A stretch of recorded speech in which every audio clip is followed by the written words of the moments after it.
National development plans are supposed to help developing countries achieve economic and social goals and to develop their infrastructure. But in Nigeria, well, they never seem to work or to get implemented. 25 years after the end of military dictatorship and the return to civilian rule, all administrations in this country have churned out their own tailor-made national development plan, yet none has come even remotely close to reaching the targets set out in their plan. So why is that? What's the point of a national development plan if you don't or won't implement it? Well, a new book titled A Compendium of National Development Plans, 1999 to 2020, written by the Professor of International Business and former Special Advisor to President Goodluck Jonathan on Performance, Monitoring and Evaluation, Sylvester Monye, attempts to address this issue. Why is it, he wonders, that with the rich history of development planning, Nigeria is still struggling with development? Well, to reflect on this, I'm joined now in the studio by Professor Sylvester Monye, who, in addition to his book on national development plans, has written two other accompanying books looking at critical lessons that need to be learned in performance management and how to balance politics and policy execution. Thank you very much indeed for joining us. Thank you very much. So let's start with the first book. Quite a few books there, I have to say. You've poured your brain into it, and I think Nigeria should be grateful for that. But why have these development plans failed to meet their targets or even come close to being implemented, even after the fanfare that goes with their launch and all the promises by each government that this is the one that will take Nigeria to the commanding heights? Thank you very much. Planning is something that is very important to me as a person, and it's a subject area that I've worked on quite a lot. Planning in Nigeria has had a checkered history. As a matter of fact, the first plan that was produced in Nigeria was produced in 1946 by Richardson, the Governor General, the colonial Governor General, produced the first plan. And so there was a trajectory of planning and execution. As a matter of fact, after the independence, the first plan was in 1962, the first indigenous plan, what we call it National Development Plan 1, was produced in 1960 for a period that was supposed to last up to 1968. But of course, because of the Civil War, it was stretched to 1970. Now, in 1970, there was another plan under the military. The plan was supposed to be post-war reconstruction plan. Now, mind you, this was a military government, command and control. It was set up as a national plan, or what I call a federal plan. At that time, you had military government at the center and military governors at the regions. And the governors are directed, and they do as they are directed. So we had that in the plan, National Development Plan 1, 2, 3, 4, up to 1985, when President Babangida was the president. We had all sorts of issues with the global oil market. Things couldn't happen. The resources were not there to execute the plans. So between 85 and 89, things were rough. That was when the president then invited the IMF and international multilateral structural adjustment and all the rest of it, to say, what do we do? And they said to him, well, don't bother. You can't effectively execute these plans because of lack of resources. So what you may want to do is to have what you call rolling plan. So you plan, if you don't achieve it, you roll it over, you keep rolling it over. So the first national rolling plan... But of course, rolling it over depends on continuity. It was supposed to be a continuous process. Right. So rather than truncate, you roll it over so that you can continue on it. So what happened was that the first one was produced in 1990. So you had First ruling plan 1990 to 1992, 1992 to 1994. Now, but it just didn't cut it. Right. And of course, he left office, you know. Yeah, he left office, Abacha came in. Yeah.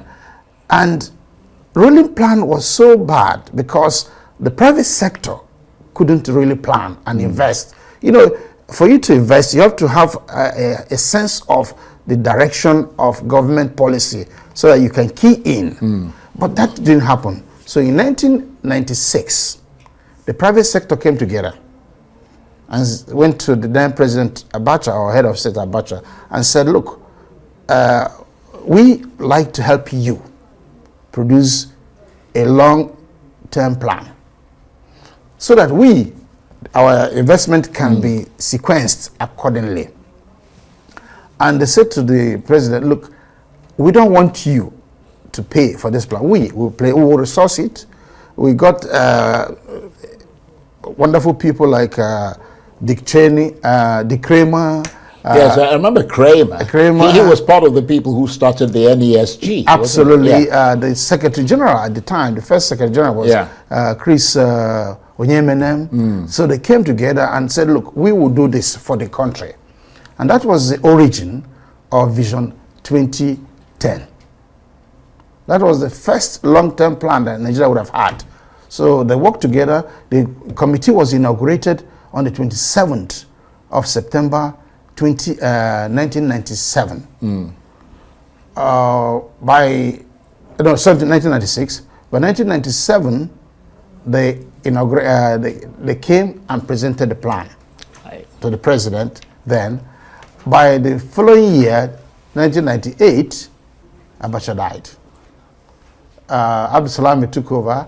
So his focus was not the plan, but how to exit government.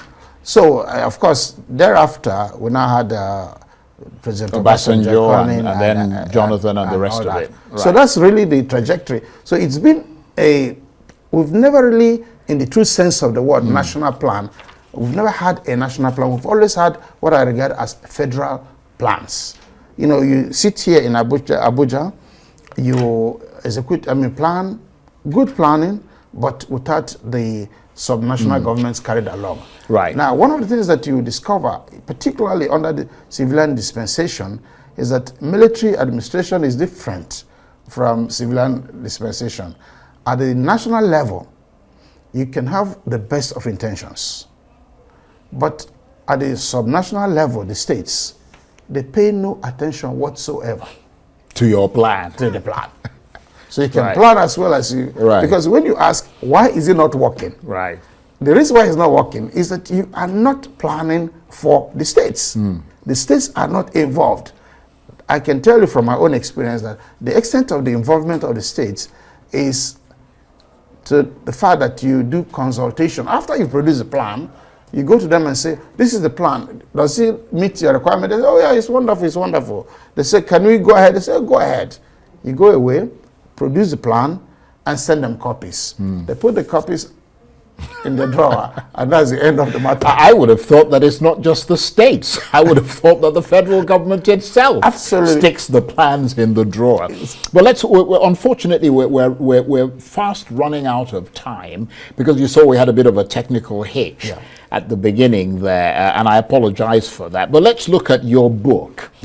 Titled A Compendium of National Development Plans 1999 to 2020. It essentially pulls together in a single volume, and I'm quoting what you wrote in it, all the development plans that were produced and adopted in Nigeria between 1999 and 2020. Your book adds the word implemented, though, but I reckon that doesn't actually have a place there, does it? Well, because if they were implemented, then Nigeria wouldn't be as underdeveloped as it is, would it? Okay, I can clarify that.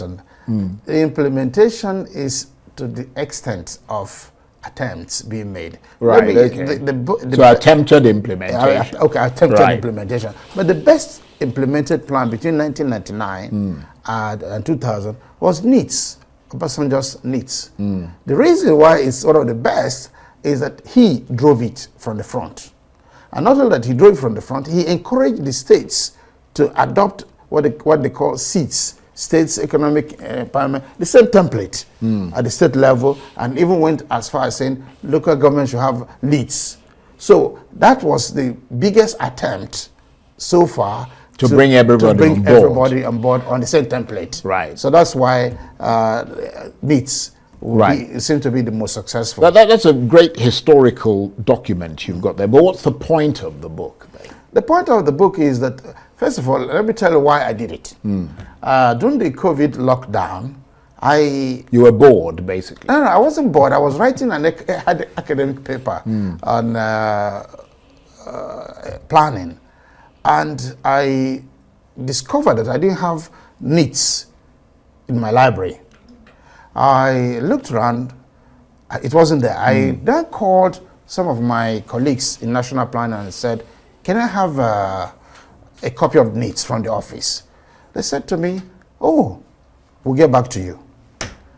1 week, 2 weeks, they didn't get back to me. And I called them back. I said, I want NEETs, a copy of NEETs. You have plenty of it. We're looking for it. They couldn't find it. Right. They couldn't find any documents. And I made a commitment to myself that if I get that NEETs and other documents, I'll pull it together so that nobody will go through what I went through. Well, the result is an enormous book, and you might want to pick that up so people can see it. I mean, it really is enormous. You know, I mean, lots of plans there, I guess. And the foreword is written by Dr. Zainab Ahmed, who was the former Nigerian Minister of Finance. Now, you've written 2 other books which kind of flow from the first one. One of them looks at the near absence of a performance management culture in Nigeria's public sector, and the other looks at the issue of balancing politics and policy execution. Tell us a bit about the thrust of these books, because I imagine that they all kind of go hand in hand, don't they? Okay, this, the ministerial scorecard was something that I felt I needed to do because I was the first special advisor on performance monitoring in this country, to the best of my knowledge. And that was under Jonathan, that was President under Jonathan. In doing that, there was no baseline. You couldn't possibly say, let's grab some information and build on.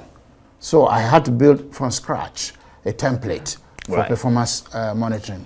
And the result is what we have here. Right. And the other one? And this one is an assignment that I did, again, as a senior advisor to Governor Okowa in Delta State. He gave me an assignment to assist him in the process of concessioning Asaba International Airport. Again, it was the first of its kind in Africa. There was no precedence. And it took us 6 years, to the extent that today, Asaba Airport is the only sustainable airport in Nigeria. Right. Airport that you can say does not have any support. Right. It looks after itself. It looks after itself because we did the right thing. It took us time. We did the right thing, and today we're having the benefits of it. Well, it's worth coming back to talk about it again, and it's certainly worth Nigerians knowing about these, because these are very important documents. These books are going to be launched in a few weeks. Yes, on the 14th of May. Right, in a couple of weeks. In Abuja, under the chairmanship of His Excellency General Chief Olusegun Obasanjo. So hopefully we'll be able to talk with you again before then. I apologize that we had to cut the time, but we've got one other guest before we go, Professor Sylvester Monye, who is the author of these 3 seminal books. Thank you very much indeed. Thank you.